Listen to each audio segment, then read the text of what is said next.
that's what my ministry assignment is to talk about rejection. And since you all done had a whole bunch of scriptures and a whole bunch of word, I'm not going to go off the notes. I did do as my leaders told me. I am prepared.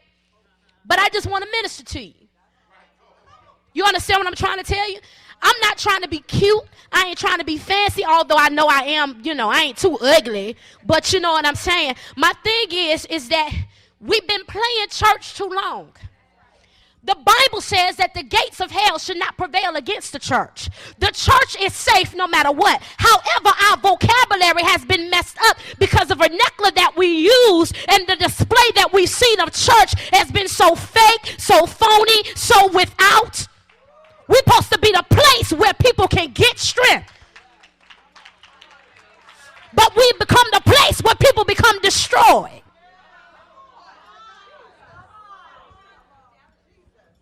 Come on. See, I was the one that was, leading praise and worship and preaching and leading and worshiping the house down. And doing praise and worship from different conferences and different revivals. People would call on you to do that. But nobody knew I was popping pills by day, popping pills by the morning. I was addicted to pills because I was such in a painful state. Oh, nobody could see past the designer suits. Nobody could see past what you were singing out of your mouth. Anybody ever been to that place where what you were singing was not what you felt? Anybody ever been to that place and said, I know that it sounds real good, but I really wish that I felt the way it sounds? All I want, I know that he's a powerful God, and I don't want the testimony of somebody else. Can I just get my real testimony? Can I just know for myself that God is good? That's all I want to know. I just need to know for myself. See, I was raised up by my grandmother, and my grandmother believed in fasting and prayer. I was born without vocal cords. I was born a mute. God always had a plan for me to have this big mouth, and I just determined that it's got to work for me, because if he didn't give me a voice, he gave me strength behind what he gave me. No. So the enemy always, when you start talking about rejection, what the enemy's job is that there's always a reason for the insult.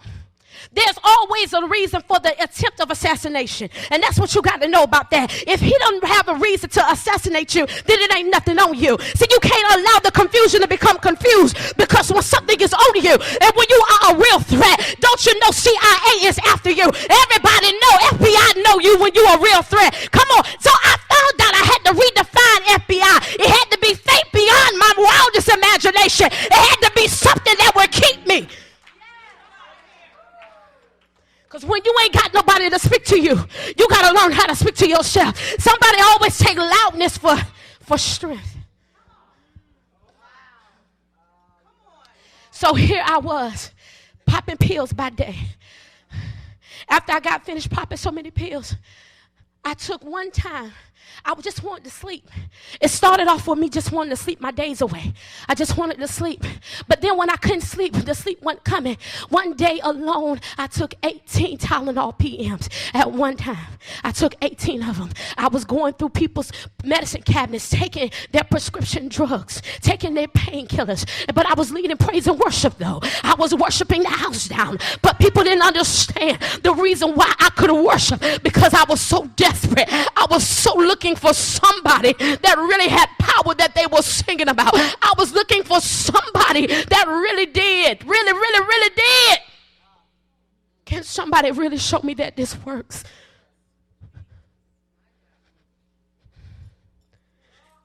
When I got to this point, I was so messed up. Because you don't understand. I was rejected at birth. My mother walked off and left me and gave me up for adoption. So that spirit traveled with me. Whew. I'm going to give y'all some scriptures, I promise. I'll give you some scriptures. My mama walked off and she left me.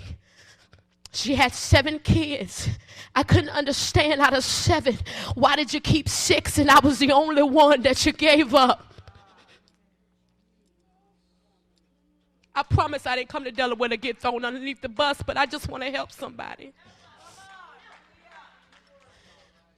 Here it was, I was raised by my fraternal mother. I had everything that I was supposed to have, so people say. I had a house, I had clothes when I needed. My grandfather made sure I was fed whenever I needed to, and my grandmama took good care of me. But I didn't have a daddy. I didn't have a mother. What do you do when the people that were supposed to love you reject you?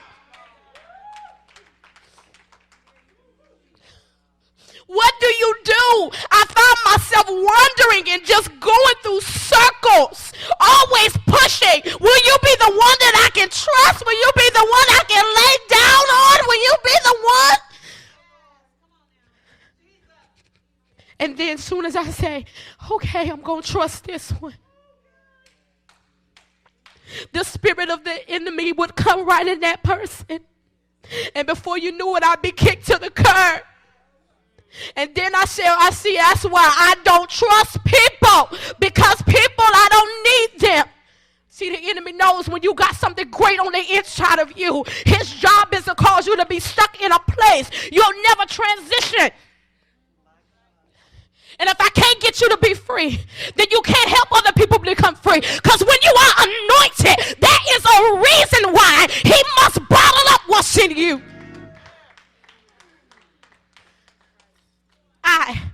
Here it was, the apostle's daughter. My grandfather had 22 churches. They was preaching revival after revival. Laying hands on the sick and they was being recovered. My grandmother would lay hands on people and depression would come out of them instantly. But here I was in the house depressed. Here I was being raised by power but couldn't experience it.